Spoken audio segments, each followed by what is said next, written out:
Shalom Bapak dan Ibu sekalian. Puji syukur kepada Tuhan yang telah memperkenankan kita untuk mengikuti ibadah minggu ini di tengah segala keterbatasan yang ada karena pandemi COVID-19. Mari mengikuti ibadah dengan hati yang tertuju dan teduh kepada Tuhan. Kami undang jemaat semua bangkit berdiri. Jemaat yang terkasih di dalam Kristus, pertolongan kita di dalam ibadah pada pagi hari ini ada di dalam Tuhan yang menciptakan langit dan bumi, Allah yang Maha Kasih, yang kasih setianya kekal sampai selama-lamanya. Kasih karunia dan damai sejahtera dari Allah Bapa kita dan dari Tuhan Yesus Kristus menyertai saudara.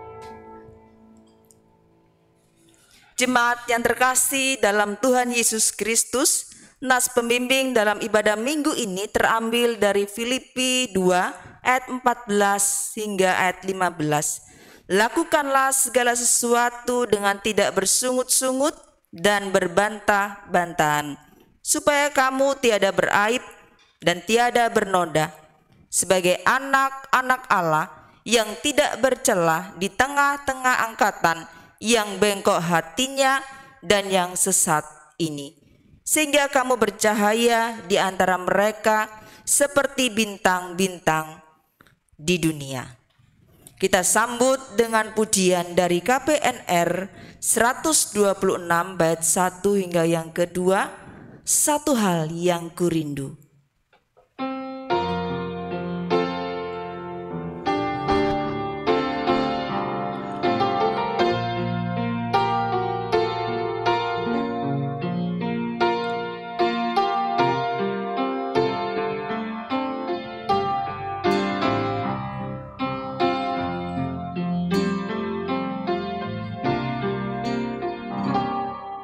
Satu hal yang kurindu,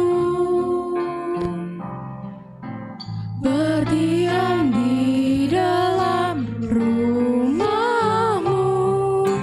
Satu hal yang kupinta, menikmati bait-Mu Tuhan. Lebih baik satu hari di pelataran-Mu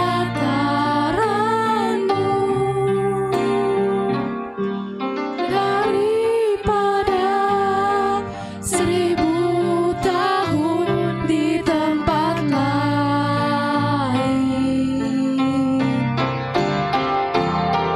Memuji-Mu, menyembah-Mu, Kau Allah yang hidup, dan menikmati semua kemurahan-Mu.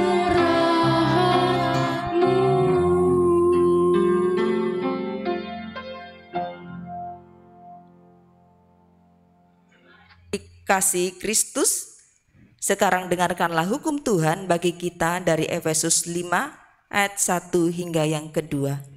Sebab itu jadilah penurut-penurut Allah seperti anak-anak yang kekasih, dan hiduplah di dalam kasih, sebagaimana Kristus Yesus juga telah mengasihi kamu dan telah menyerahkan dirinya untuk kita sebagai persembahan dan korban yang harum bagi Allah. Jemaat yang terkasih dalam Tuhan Yesus Kristus, marilah kita sama-sama merendahkan diri di hadapan Tuhan untuk mengakui segala dosa dan kesalahan kita kepadanya, serta memohon pengampunan atas segala dosa dan kesalahan kita. Kita berdoa. Bapa di surga, kami datang kepadamu pada pagi hari ini dengan segala pergumulan kami. Kami menaruh hormat kepada Tuhan yang menciptakan kami dan yang sudah menyelamatkan kami. Kami menyadari siapakah diri kami. Seringkali kami gagal untuk melakukan firman Tuhan di dalam kehidupan kami, sehingga kami melakukan apa yang tidak berkenan di hadapan Tuhan. Pagi hari ini kami datang kepadamu ya Tuhan, kami merendahkan diri, mohon pengampunan dosa daripadamu. Ini doa dan sembahyang kami ya Tuhan, sucikan kami dan kuduskan kami. Di dalam nama Tuhan kami Yesus Kristus, kami sudah berdoa. Amin. Bagi saudara-saudara yang telah mengaku segala dosa dan kejahatannya di hadapan Allah dan sungguh-sungguh bertobat, sekarang dengarkanlah berita anugerah pengampunan seperti tertulis dalam Mazmur 25 ayat 16 sampai 18. Berparinglah kepadaku dan kasihilah aku, sebab aku sebatang kara dan tertindas. Lapangkanlah hatiku yang sesak dan keluarkanlah aku dari kesulitanku. Tiliklah sengsaraku dan kesukaranku dan ampunilah segala dosaku. Berdasarkan firman Tuhan ini, maka sebagai hamba Yesus Kristus, saya memberitakan bahwa pengampunan dosa telah berlaku bagi kita dalam nama Bapa dan Anak dan Roh Kudus. Amin.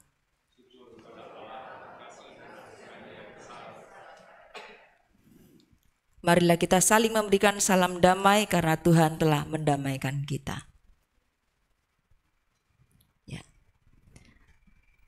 Sebagai rasa ucapan syukur kita menyanyikan pujian Betapa Hatiku Berterima Kasih.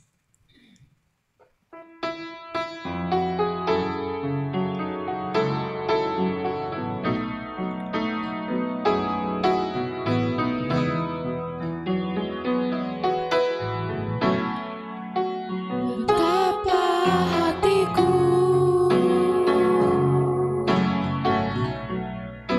berterima kasih Tuhan, Kau mengasihiku, Kau memilikiku. Hanya ini Tuhan persembahanku, segenap hidupku, jiwa dan ragaku. Sebab tak ku miliki harta kekayaan yang cukup berarti untuk ku persembahkan. Hanya ini Tuhan permohonanku, terimalah Tuhan persembahanku. Pakailah hidupku sebagai alatmu seumur hidupku.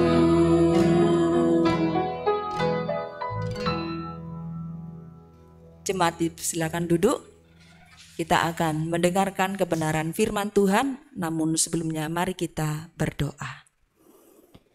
Bapa di surga, kami sudah memuji dan memuliakan Engkau. Tiba waktunya bagi kami untuk mendengarkan isi hati Tuhan melalui kebenaran firman-Mu yang hidup, yang sebentar lagi kami baca dan kami renungkan. Tolong kami ya Tuhan, urapi kami dengan Roh Kudus-Mu, baik hamba-Mu yang menyampaikan firman Allah dan setiap kami yang mendengar. Terpujilah namamu Bapa di surga. Kami sambut berkat-Mu dengan penuh ucapan syukur. Di dalam nama Tuhan kami Yesus Kristus kami sudah berdoa. Amin. Pembacaan firman Tuhan hari ini terambil dari Roma pasal 8 ayat 12 hingga ayat yang ke-17. Saya akan membacakan untuk Bapak Ibu sekalian. Demikian bunyi firman Tuhan. Jadi saudara-saudara, kita adalah orang berhutang, tetapi bukan kepada daging, supaya hidup menurut daging.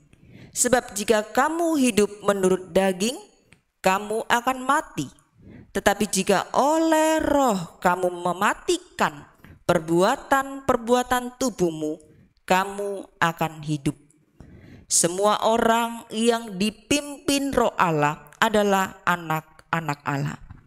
Sebab kamu tidak menerima roh perbudakan yang membuat kamu menjadi takut lagi, tetapi kamu telah menerima Roh yang menjadikan kamu anak Allah. Oleh Roh itu kita berseru, Ya Aba, Ya Bapa. Roh itu bersaksi bersama-sama dengan roh kita bahwa kita adalah anak-anak Allah dan kita adalah anak. Maka kita juga adalah ahli waris, maksudnya orang-orang yang berhak menerima janji-janji Allah yang akan menerimanya bersama-sama dengan Kristus, yaitu jika kita menderita bersama-sama dengan Dia, supaya kita juga dipermuliakan bersama-sama dengan Dia. Berbahagialah setiap orang yang mendengarkan firman Allah dan yang memelihara dengan setia dalam kehidupannya. Haleluya.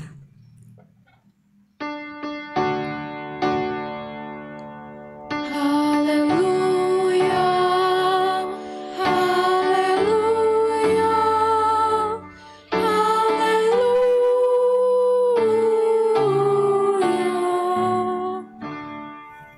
Shalom.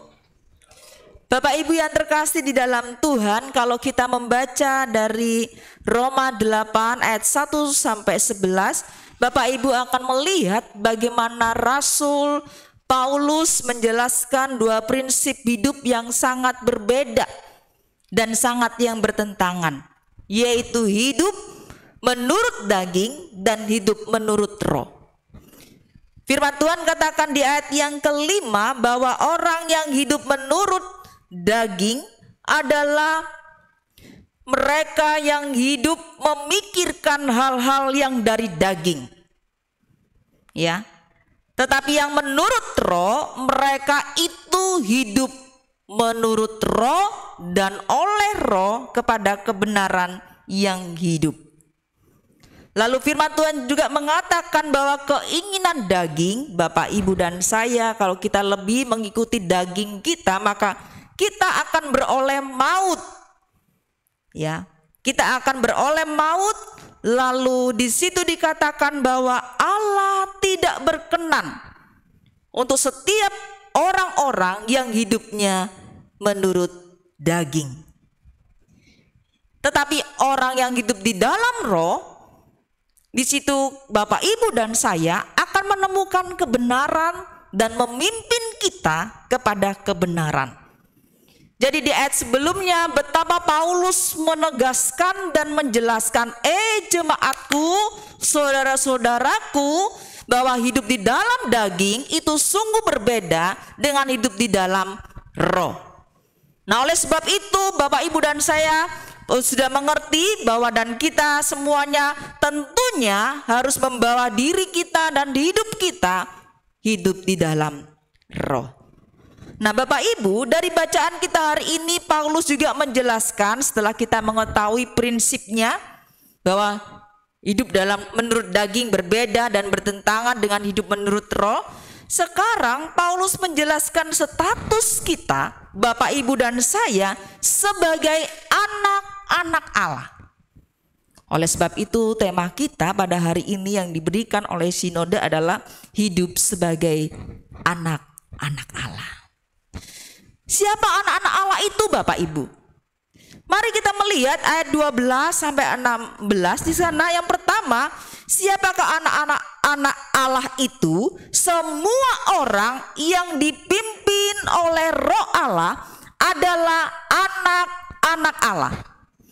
Kita lihat ayat demi ayat, kita perhatikan.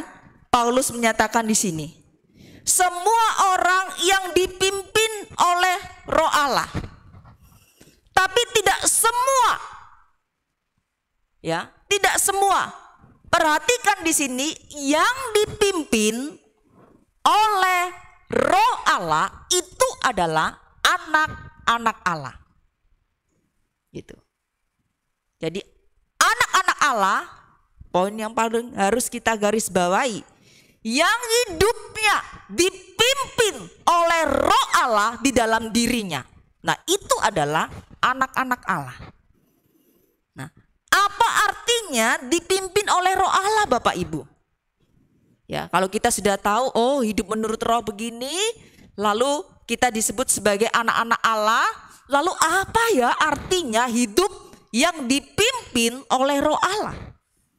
Yang pertama Bapak Ibu, saya mencatat hidup yang mematikan perbuatan-perbuatan tubuh kita yang jahat, sehingga perbuatan-perbuatan itu yang jahat tadi tidak lagi berkuasa atas diri kita. Tadi dikatakan di sini ya, ayat yang ke-13, sebab jika kamu hidup menurut daging, kamu akan mati. Tetapi jika oleh Roh kamu mematikan perbuatan-perbuatan tubuhmu, kamu akan hidup. Ya. Jadi Bapak Ibu dan saya boleh mengerti bahwa orang yang dipimpin oleh Allah, oleh Roh Allah, itu adalah orang-orang yang mengasihi Tuhan, takut Tuhan, tetapi juga berusaha menekan hidupnya supaya dia itu tidak melakukan hal-hal yang jahat.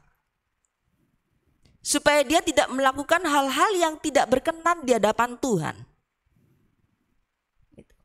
Jadi dia berusaha mematikan keinginan daging di dalam dirinya Bapak Ibu. Saya kasih contoh. Orang yang bergumul dengan dosa karena perzinahan atau selingkuh, ya, selingkuh kan banyak sebab Bapak Ibu. Ya, biasanya karena suka baca mungkin buku-buku pornografi, lalu dia jatuh dalam dosa, lalu dia mulai nonton, lalu dia mulai menikmati itu, sudah itu dia pengen melakukannya. Sudah berkeluarga tetapi pengen yang lebih. Nah, itu berbuat dosa, hidup menurut daging. Tetapi jikalau dia ambil komitmen, Tuhan aku mau berhenti, aku mau hidup kudus, hidup benar di hadapan-Mu, maka orang ini yang sudah berbuat dosa, dia harus menekan dirinya sedemikian rupa supaya kekuatan jahat itu tidak muncul. Ya. Supaya kekuatan yang membuat dia jatuh di dalam dosa perzinahan itu tidak timbul lagi. Nah, ini dibutuhkan kekuatan Roh Kudus yang menolong orang tersebut. Saya pernah membaca dalam satu artikel seseorang yang dikuasai oleh dosa seksual.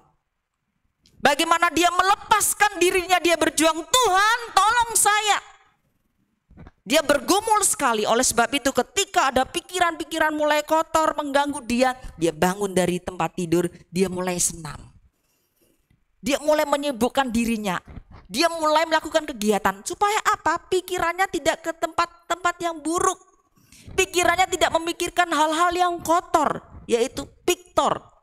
Ya.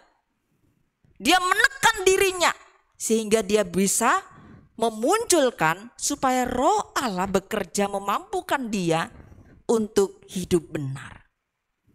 Jadi orang yang dipimpin oleh Roh Allah adalah orang-orang, Bapak, Ibu, dan saya yang berusaha menekan di dalam diri kita supaya kita tidak berbuat jahat, supaya kita itu tidak berbuat dosa lagi, supaya kita tidak jatuh di dalam dosa lagi. Bapak, Ibu, dan saya harus berusaha sedemikian rupa supaya perbuatan-perbuatan jahat itu tidak lagi berkuasa atas hidup kita. Nah, puji Tuhan, orang yang tadi saya bilang dia jatuh dalam dosa seksual, akhirnya dia bisa lepas. Dia bisa lepas dan bersyukur semua karena pertolongan Tuhan. Sehingga dia bisa keluar daripada perbudakan itu. Ya, dosa seksual. Ya. Sedangkan kita tahu firman Tuhan mengendaki dalam Roma 12 ayat 2 bagaimana Paulus mengajarkan. Janganlah kamu menjadi serupa dengan dunia ini, tetapi berubahlah oleh pembaharuan budimu, sehingga kamu dapat membedakan manakah kehendak Allah, apa yang baik, yang berkenan kepada Allah, dan yang sempurna. Jadi Tuhan juga mengendaki supaya memang kita tidak boleh serupa dengan dunia ini. Roh Allah yang memimpin hidup kita, maka kebenaran-kebenaran Allah harus nyata. Sehingga kejahatan itu harus dipadamkan, harus dimatikan. Dan roh jahat tidak berkuasa lagi, artinya dosa itu. Sehingga Bapak, Ibu, dan saya tidak serupa dengan dunia ini. Tetapi kita serupa dengan Allah yang sempurna.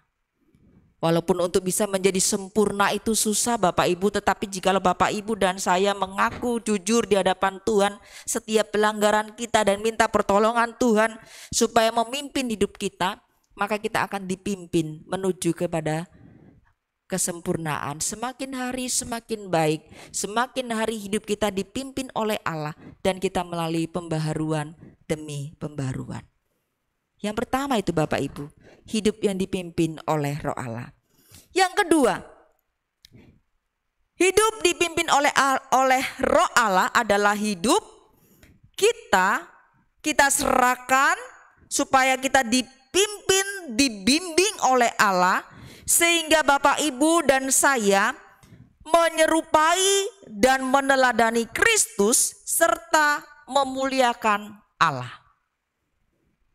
Ya, kalau tadi mematikan, tidak mau melakukan perbuatan jahat, biarlah kebenaran yang muncul. Tetapi hidup yang dipimpin Roh Allah, berarti Bapak Ibu harus menaruh pikiran kita, kehendak kita di bawah pimpinan Roh Kudus.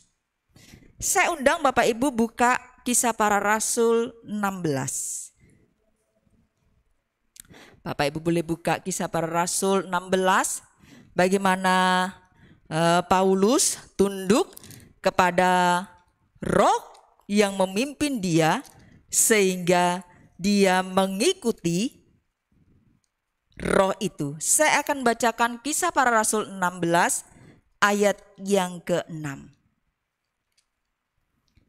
Mereka melintasi tanah Frigia dan tanah Galatia karena Roh Kudus mencegah mereka untuk memberitakan Injil di Asia. Ya, di situ dikatakan Roh Kudus mencegah mereka untuk memberitakan Injil di Asia. Ayat yang ke-7. Dan setibanya di Misia, mereka mencoba masuk ke daerah Bitinia. Tetapi Roh Yesus tidak mengizinkan mereka. Ya. Lalu ayat yang ke-9. Pada malam harinya tampaklah oleh Paulus suatu penglihatan. Ada seorang Makedonia berdiri di situ dan berseru kepadanya, menyeberanglah kemari dan tolonglah kami. Jadi Paulus ini taat kepada pimpinan Tuhan. Dia ingin memberitakan pengabaran Injil, ya, berjalan menurut kehendaknya sendiri Bapak Ibu, tetapi ia harus tunduk kepada Roh Allah. Ayat yang ke-6 dikatakan Roh Kudus mencegah Paulus. Lalu ia mau masuk lagi ke daerah Bitinia, Roh Yesus tidak mengizinkan. Ya. Kemudian Roh Kudus memimpin Paulus, dia harus memberitakan ke Eropa, memberitakan Injil ke Eropa melalui penglihatan seorang Makedonia tersebut. Jadi orang yang dipimpin oleh Roh Allah adalah orang yang berusaha sedemikian rupa pikiran kita, kehendak kita serahkan kepada Roh Kudus. Jadi Roh Kudus itu yang memimpin. Nah, hal yang perlu kita lakukan Bapak Ibu dan saya adalah ketaatan kepada suara Roh Kudus. Ketaatan itu penting untuk meresponi pimpinan dan pertolongan Tuhan, yaitu Roh Kudus.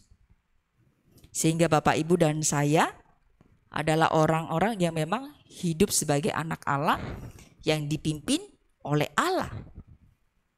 Karena kita sudah melakukan apa yang menjadi bagian kita sesuai dengan firman Tuhan, tidak tinggal di dalam dosa, mematikan manusia-manusia yang lama, kedagingan kita, lalu seluruh pikiran kita, Bapak Ibu dan saya, kita berikan kepada Tuhan.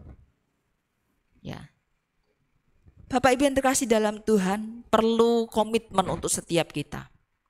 Tidak mudah taat kepada firman Tuhan, apalagi mendengarkan suara Roh Kudus.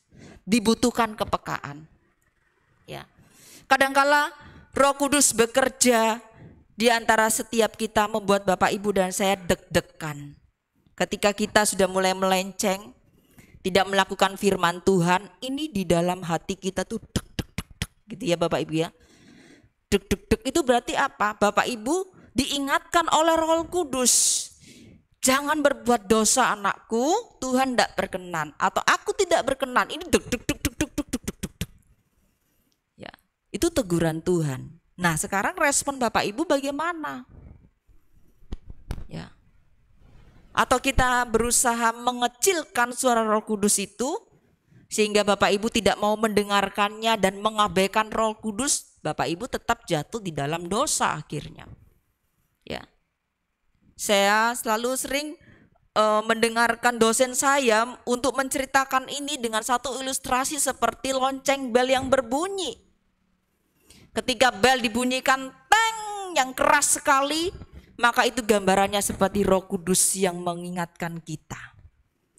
Teng di telinga kita kan, aduh, ya itu Roh Kudus berbicara, kita deg deg deg deg. Tapi kalau kita nggak taat, ya, suatu ketika kita berbuat dosa lagi, itu teng juga sama bunyinya, powernya sama. Artinya Tuhan mengingatkan terus melalui Roh Kudus. Sekarang Bapak Ibu mau dengar tidak? Kalau kita tidak mendengar itu, Bapak Ibu berarti mulai mengesampingkan. Seolah-olah Bapak Ibu menutup telinga.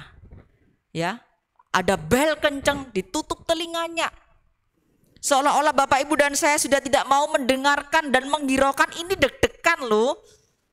Ya, pertama deg deg deg kenceng. Yang kedua udah sedikit. Karena apa? Bukan Roh Kudusnya tidak bekerja, tetapi kita yang mengesampingkan. Kita yang menutup telinga kita, itu ada bel bunyi. Ketika ada deg-deg, kita nggak mau taat. Sampai akhirnya suatu ketika Bapak Ibu dan saya udah terbiasa hidup di dalam dosa. Kalau sudah terbiasa hidup di dalam dosa, maka ketika Roh Kudus yang memimpin kita, yang mengisapkan kita daripada dosa, dia bunyi kenceng, teng. Tapi Bapak Ibu sudah nggak mendengar bunyinya. Bapak Ibu sudah nggak deg-degan lagi. Artinya apa? Sudah terbiasa hidup di dalam dosa. Ya, sudah terbiasa hidup dalam dosa. Jadi udah nggak deg-degan.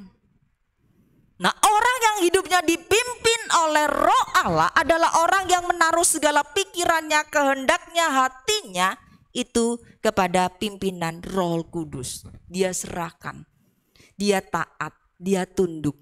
Seperti itulah orang yang hidup dipimpin oleh Roh Allah. Yang kedua Bapak Ibu. Yang kedua, tadi kan yang pertama, semua orang yang dipimpin oleh Roh Allah adalah anak-anak Allah. Sekarang sebagai anak-anak Allah, kita lihat ayat 17. Kita menjadi orang yang disebut sebagai ahli waris, yaitu pewaris akan janji-janji Allah. Sungguh menyenangkan Bapak Ibu, bagian ini saya sangat senang sekali membaca bagian ini Bapak Ibu. Bapak Ibu dikatakan di situ sebagai anak-anak Allah. anak-anak Allah yang apa? Yang menjadi ahli waris. Ahli waris maksudnya apa? Dijelaskan di situ bahwa Bapak Ibu akan menerima janji-janji Allah. Kita ini adalah orang-orang yang diberkati oleh Tuhan. Ya, kita diberkati oleh Tuhan dan kita sungguh-sungguh dikasih oleh Tuhan sehingga Tuhan menyebut kita sebagai anak-anak Allah, lalu Dia memberikan jaminan atas hidup setiap kita. Tetapi Bapak Ibu jangan diilangin bagian ini Bapak Ibu. Lihatlah ayat yang ke-17. Saya akan bacakan kembali. Dan jika kita adalah anak, maka kita juga adalah ahli waris. Maksudnya orang-orang yang berhak menerima janji-janji Allah, yang akan menerimanya bersama-sama dengan Kristus, yaitu jika kita menderita bersama-sama dengan Dia, supaya kita juga dipermuliakan bersama-sama dengan Dia. Apa yang menjadi pergumulan setiap kita? Ketika kita hidup di dunia ini, Tuhan izinkan ada banyak pergumulan, ada banyak persoalan. Tetapi jangan pernah lupakan bagian ini adalah mengingatkan setiap kita, Bapak Ibu dan saya itu ahli waris kerajaan Allah. Kita sudah diselamatkan dan kita sudah menerima janji-janji Allah. Nah, oleh sebab itu tetap bertahan dan tetap hidup dalam pengharapan. Itu yang harus kita lakukan ketika kita hidup saat ini. Bapak Ibu, kita tahu bahwa pandemi sudah lebih daripada 1 tahun. Ya, kalau Bapak Ibu sering mendengarkan berita, nonton, bahkan para ahli pun mengatakan, oh corona ini sampai tahun 2024. Ada yang mengatakan bisa lebih. Bapak Ibu, kalau kita memikirkan hal ini, banyak hal yang membuat kita khawatir. Bagaimana dengan keluarga kita, usaha kita, bagaimana dengan gereja, bagaimana dengan anak-anak kita, ya, bagaimana dengan sekolah mereka. Mereka itu disebutkan sebagai generasi corona, Bapak Ibu. Ada yang menyebutkan anak-anak kita ini yang sekarang, oh kasihan, mereka itu generasi corona. Ya, artinya apa? Mereka harus hidup menyesuaikan dirinya. Tetapi kita mendengar bahwa tahun ini mulai ada sekolah lagi ya. Kita bersyukur, tapi kita terus berdoa. Nah Bapak Ibu, kita tidak tahu bagaimana hidup kita ke depan. Penderitaan apapun yang kita alami, peganglah janji Allah bahwa setiap kita, Bapak Ibu dan saya itu ahli waris. Ya. Hidup kita itu sungguh-sungguh diberkati oleh Tuhan, kita adalah ahli waris yang memegang janji-janji Allah. Dan oleh sebab itu Bapak Ibu dan saya harus tetap hidup taat di dalam pergumulan kita apapun. Ya, kita hidup di dunia yang fana ini. Tetapi walaupun kita hidup di dalam dunia yang fana, Bapak Ibu harus menunjukkan bahwa hidup kita itu berbeda dengan orang lain. Ya, kita ini adalah anak-anak Allah, anak-anak yang diberkati oleh Allah. Ya, oleh sebab itu hidup dipimpin oleh Roh harus menjadi bagian dalam kehidupan kita. Bapak Ibu yang terkasih dalam Tuhan, dengan mengingat janjinya kita dikuatkan. Kita dimampukan untuk menjalani kehidupan ini. Walaupun kita masih dalam kehidupan yang fana, menderita saat ini, ingatlah bahwa janji Tuhan itu iya dan amin. Bukankah Roma 8 ayat 28 juga mengatakan, kita tahu sekarang bahwa Allah turut bekerja dalam segala sesuatu untuk mendatangkan kebaikan bagi mereka yang mengasihi Dia, yaitu bagi mereka yang terpanggil sesuai dengan rencana Allah. Identitas kita, Bapak, Ibu, dan saya, kita bukan anak-anak gampangan. Kita memiliki status anak-anak Allah. Ya, kita, aku, Bapak, Ibu, saya anak-anak Allah. Saya akan menerima janji daripada Allah. Dan saya adalah pewaris daripada janji Allah itu. Biarlah firman Tuhan hari ini menguatkan setiap kita. dan pulang menuntun kita bahwa hidup kita harus dipimpin oleh Roh Kudus karena kita adalah anak-anak Allah. Mari kita ambil waktu teduh di hadapan Tuhan. Biarlah firman Tuhan menolong setiap kita dan memimpin hidup Bapak, Ibu, dan saya untuk menjadi anak-anak Allah yang mengasihi Dia, yang sungguh-sungguh hidupnya mematikan setiap perbuatan jahat, tetapi memberikan diri untuk dituntun, dibimbing, dan diarahkan oleh Roh Kudus. Sehingga janji tentang pewaris akan janji-janji Allah itu menjadi milik kita dan kita berbahagia.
Pengakuan iman rasuli. Sebagai gereja di segala abad dan tempat, mari mengakui iman percaya kita sesuai pengakuan iman rasuli. Karena itu saya undang jemaat untuk bangkit berdiri dan hendaklah masing-masing berkata, aku percaya pada Allah, Bapa yang Maha Kuasa, Khalik langit dan bumi, dan kepada Yesus Kristus, anaknya yang tunggal Tuhan kita, yang dikandung dari Roh Kudus, lahir dari anak darah Maria, yang menderita di bawah pemerintahan Pontius Pilatus, disalibkan, mati dan dikuburkan, turun ke dalam kerajaan maut. Pada hari yang ketiga, bangkit pula dari antara orang mati, naik ke surga, duduk di sebelah kanan Allah, Bapa yang Maha Kuasa, dan akan datang dari sana untuk menghakimi orang yang hidup dan yang mati. Aku percaya kepada Roh Kudus, gereja yang kudus dan am, persekutuan orang kudus, pengampunan dosa, kebangkitan orang mati, dan hidup yang kekal. Amin. Jemaat dipersilakan duduk untuk mendengarkan penegasan warta. Ada beberapa penegasan warta yang juga dapat disimak melalui tayangan layar sebagai berikut. Pertama, segenap jemaat, para penatua, rohaniwan mengucapkan terima kasih kepada Ibu Sandra Louis dari Gereja Kristus Ciampea dan kepada seluruh penata layan yang bertugas pada hari ini. Semoga pelayanan ini menjadi berkat untuk kita semua dan Tuhan Yesus memberkati kita. Yang kedua, jadwal ibadah kategorial dilakukan melalui aplikasi Zoom. Untuk remaja diadakan Minggu hari ini jam 4 sore dipimpin oleh Saudara Ronaldo Hasibuan. Sekolah Minggu diadakan pukul 10.50 dipimpin oleh Ibu Niken dengan topik Karya Roh Kudus dari Yohanes 16 ayat 4b sampai 15. Persekutuan wanita diadakan hari Sabtu pertama setiap bulannya. Jadi Sabtu depan itu ada persekutuan wanita ya. Katekisasi diadakan setiap hari Sabtu pukul 10 waktu Indonesia bagian Barat. Yang ketiga, ibadah onsite telah dibuka terbatas sesuai prokes yang berlaku. Bagi jemaat yang rindu beribadah di gereja diundang untuk hadir, tidak perlu mendaftar dahulu. Terima kasih untuk perhatiannya dan salam sejahtera selalu dalam Yesus Kristus. Yang keempat, persekutuan Alkitab pada hari Kamis 3 Juni 2021 jam 19.30 dengan tema berakar dalam Kristus. Dipimpin oleh pendeta Stanley Cahyadi dari GKI Nederland melalui Zoom. Bersama ini kami informasikan juga bahwa persekutuan Alkitab pada hari Kamis yang lalu tanggal 27 Mei dihadiri oleh 10 orang. Laporan persembahan Minggu tanggal 23 Mei 2021, total penerimaan persembahan syukur sebesar Rp3.395.000. Yang keenam, ruang tolong-menolong Jemaat yang membutuhkan dukungan doa atau pergumulan-pergumulan lainnya dapat menghubungi Ibu Sedia Tiga melalui telepon dan WhatsApp yang tertera atau yang terdapat di warta jemaat. Yang ketujuh, ibadah Minggu tanggal 6 Juni 2021 dengan tema Jangan Menolak Kepemimpinan Tuhan dilayani oleh Penatua Khusus Ibu Sedia Tiga dari Gereja Kristus Kartini, Bogor. Demikian telah disampaikan pesan warta minggu ini. Terima kasih.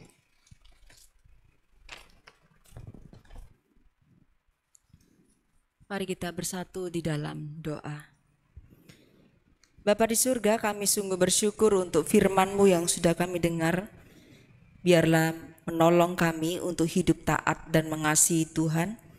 Kami diingatkan kembali akan status kami sebagai anak-anak Allah, bahwa hidup kami harus dipimpin oleh Roh Allah, bahkan kami hidup sesuai dengan kebenaran firman Tuhan. Kami menyadari bahwa kami masih hidup di dunia ini, tetapi biarlah Tuhan memampukan kami melalui Roh Kudus-Mu, supaya kami tetap bertahan di dalam setiap pengharapan kami, di dalam setiap kesulitan yang kami hadapi, sehingga kami bisa menyatakan kebenaran Tuhan melalui kehidupan kami. Tanpa Roh Kudus kami tidak bisa berbuat apa-apa, dan biarlah Tuhan memberikan kepada kami kepekaan untuk taat kepada kebenaran firman-Mu dan taat melalui setiap teguran daripada Roh Kudus yang berbicara di dalam hidup kami dan hati kami. Terima kasih ya Tuhan untuk firman-Mu pada hari ini, dan hari ini kami bersyukur dan berdoa untuk rencana ibadah penabisan Penatua Khusus Sedia Tiga ke dalam jabatan pendeta tanggal 28 Juni nanti. Kiranya Tuhan memberkati setiap segala persiapan yang dilakukan oleh majelis jemaat di tempat ini, dan juga untuk hamba-Mu sendiri Ibu Sedia Tiga. Biarlah kuasa Tuhan bekerja, kuasa Tuhan menolong dalam segala persiapan mereka, sehingga ketika hari itu tiba, maka semua boleh bersuka cita, maka semua boleh bergembira, karena Tuhan sudah mengutus seorang hamba Tuhan untuk boleh melayani jemaat-Mu di tempat ini sebagai pendeta jemaat. Oleh sebab itu Tuhan, biarlah kuasa-Mu bekerja dan memimpin, sehingga semuanya dapat berjalan dengan baik sesuai dengan kehendak Tuhan. Kami juga berdoa ya Tuhan, mohon pertolongan-Mu untuk setiap ibadah yang berlangsung di gereja-Mu di tempat ini, baik ibadah umum maupun ibadah kategorial. Kami mohon supaya Tuhan yang memimpin, sehingga melalui ibadah-ibadah ini maka nama Tuhan dipermuliakan. Bahkan lebih daripada itu, ibadah ini sungguh-sungguh berkenan di hadapan Tuhan, dan jemaat mengalami pertumbuhan iman, sehingga mereka adalah jemaat-jemaat yang kuat di dalam imannya, tidak mudah patah semangat, tidak mudah undur ketika dalam pergumulan. Tetapi biar mereka adalah jemaat yang sungguh-sungguh mengasihi Tuhan dan memiliki kekuatan di dalam kehidupan mereka. Kami juga berdoa ya Tuhan, mohon pertolongan-Mu untuk setiap saudara-saudara kami, jemaat-Mu, mereka yang hidup di dalam pergumulan mereka, baik pergumulan ekonomi, studi, ataupun pekerjaan, masalah sakit penyakit, masalah rumah tangga. Kiranya Tuhan menolong setiap mereka. Kiranya Tuhan memberikan kekuatan kepada mereka. Kiranya Tuhan memberikan hikmat kepada setiap mereka, sehingga dalam pergumulannya, dalam persoalannya, mereka tetap yakin dan percaya bahwa Tuhan tidak pernah meninggalkan mereka, tetapi Tuhan ada bersama-sama dengan mereka. Oleh sebab itu Tuhan, kami serahkan setiap saudara-saudara kami, jemaat-Mu di tempat ini di dalam pergumulannya. Bapa di surga, hari ini kami juga berdoa untuk pelayanan misi, baik yang di kota maupun di daerah-daerah. Kami sungguh bersyukur Tuhan memberikan hati kepada setiap jemaat-Mu atau orang-orang yang Tuhan sudah perlengkapi untuk melakukan pekerjaan misi ini. Biarlah Tuhan memberikan pertolongan untuk setiap mereka. Kiranya Tuhan memimpin dan memberkati. Dan kami juga berdoa ya Tuhan, Secara khusus, mohon pertolongan untuk rumpun Batak yang di Pulau Sumatera, agar orang-orang yang percaya ini yang telah menyebar di antara rumpun ini semakin giat untuk memberitakan kabar baik dan memberikan teladan hidup yang memuliakan Tuhan, sehingga makin banyak orang boleh diselamatkan. Terima kasih ya Tuhan, hari ini kami juga mau berdoa, memohon pertolongan daripadamu untuk bangsa dan negara kami yang sampai hari ini terus bergumul, yang terus berusaha untuk boleh Indonesia menjadi lebih baik lagi. Kami berdoa ya Tuhan untuk masalah pandemi COVID-19 ini, kiranya Tuhan menolong pemerintahan kami supaya dapat menyelesaikan persoalan ini yang menjadi beban berat untuk mereka. Tetapi biarlah berikan hikmat untuk mereka untuk menangani masalah COVID-19 ini dengan baik. Kami bersyukur ya Tuhan untuk upaya pemerintah yang memberikan vaksin untuk rakyat Indonesia. Kami bersyukur biarlah melalui pemberian vaksin ini maka dapat menekan pertumbuhan atau penyebaran COVID semakin luas lagi. Bapak, kalau kami melihat di televisi bagaimana berita-berita juga, ada varian yang baru, ada virus yang baru di COVID-19 ini, kiranya Tuhan menolong kami supaya pemberian vaksin ini boleh menolong ya Tuhan, dan lebih daripada itu tumbuhkan ketaatan kepada seluruh rakyat Indonesia supaya mereka mau hidup taat dengan protokol kesehatan yang sudah diberikan oleh pemerintah, sehingga bangsa ini boleh lepas daripada COVID-19. Kami percaya ya Tuhan, tidak ada yang mustahil. Tuhan sanggup bekerja dan menolong bangsa ini. Terima kasih ya Tuhan, hari ini kami secara khusus berdoa untuk jemaat-Mu, saudara kami yang sedang sakit, yang dalam masa pemulihan beserta keluarga yang mendampingi. Bapa, kami mengingat untuk Ibu Sudipyo, kami mengingat saudara Felix, Bapak Hussein dan Ibu Amas. Untuk Ananda Eki Mardiansa, kami mengingat Ibu Jo Soaniu, Bapak Tatang, Ibu Siti Hasibuan, Ibu Berta, Ibu Diana, Bapak Setia Budi Brata Halim, Bapak Fredik Suryadi, Ibu Mariam Nata Saputra, Ibu Ance Lunin, Bapak Kiki, dan Ibu Lim Kwilan.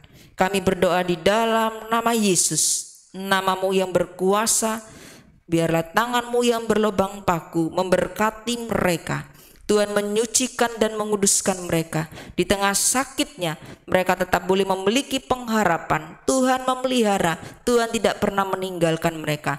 Tetapi jikalau Tuhan mengendaki mereka sembuh hari ini juga, tidak ada yang mustahil. Tuhan sanggup bekerja dan menyembuhkan mereka. Oleh sebab itu Tuhan berikan sukacita, berikan kesetiaan supaya di tengah sakitnya mereka tidak pernah melupakan Tuhan. Terpuji-pujilah nama-Mu Bapa di surga. Ini doa dan sembahyang kami. Kami naikkan syukur kami, doa syafaat kami di dalam nama Tuhan kami Yesus Kristus yang sudah mengajar kami berdoa. Bapa kami yang di surga, dikuduskanlah nama-Mu, datanglah kerajaan-Mu, jadilah kehendak-Mu di bumi seperti di surga. Berilah kami pada hari ini makanan kami yang secukupnya, dan ampunilah kami akan kesalahan kami, seperti kami juga mengampuni orang yang bersalah kepada kami.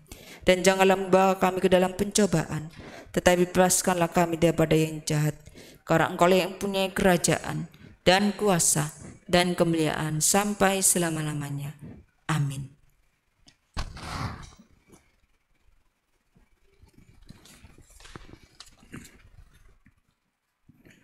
Jemaat yang terkasih, dengan penuh sukacita dan kerelaan, marilah kita memberikan persembahan syukur kepada Tuhan sebagai ungkapan rasa syukur kita atas segala berkat yang telah Tuhan nyatakan dalam kehidupan kita, walaupun di tengah situasi yang sulit saat ini. Persembahan bisa dilakukan dengan dua cara, yaitu secara virtual, dengan mengirimkan ke rekening BP Gereja Yesus Kartini seperti tertera di layar, atau memasukkannya ke dalam kotak persembahan yang tersedia di depan pintu gereja setiap hari Minggu. Selama ibadah onsite berjalan, kantong persembahan tidak diedarkan. Bagi jemaat yang ingin memberikan persembahan, dapat memasukkan persembahannya ke dalam kotak persembahan yang terdapat di depan pintu gereja. Amplop persembahan telah tersedia di kursi masing-masing. Marilah kita memberikan persembahan dengan mengingat firman Tuhan dalam Yeremia 33 ayat 11b. Bersyukurlah kepada Tuhan semesta alam, sebab Tuhan itu baik, bahwasanya untuk selama-lamanya kasih setianya. Mari kita memuji Tuhan dari PKJ 264 bait 1 dan 2. Apalah arti ibadahmu?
Kami undang bangkit berdiri.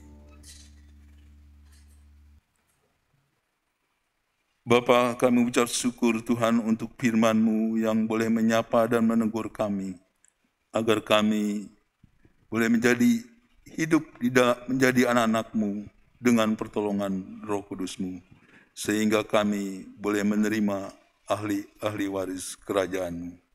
Terima kasih Tuhan untuk firman-Mu, kiranya firman-Mu menguatkan dan menolong kami.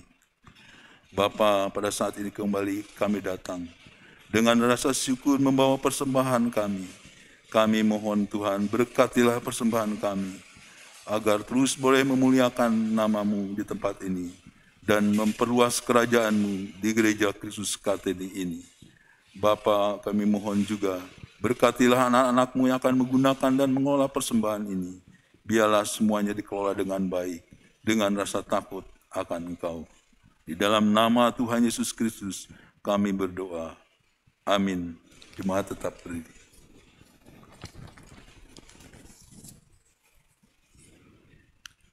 Jemaat sekalian, pulanglah dengan sukacita dan damai sejahtera.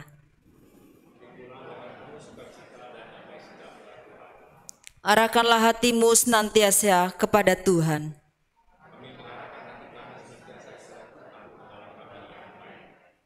Jadilah saksi Tuhan yang setia.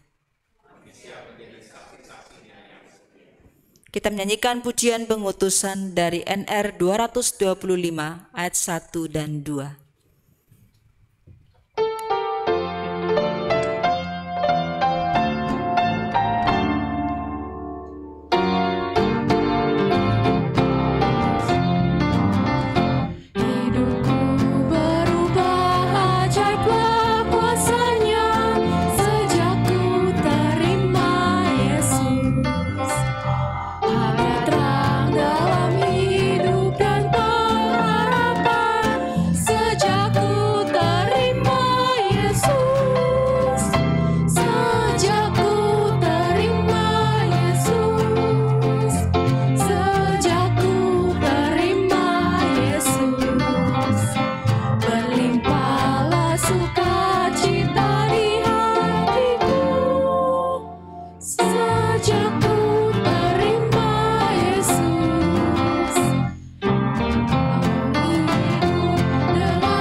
Jemaat kekasih Kristus, sekarang terimalah berkat dari Tuhan.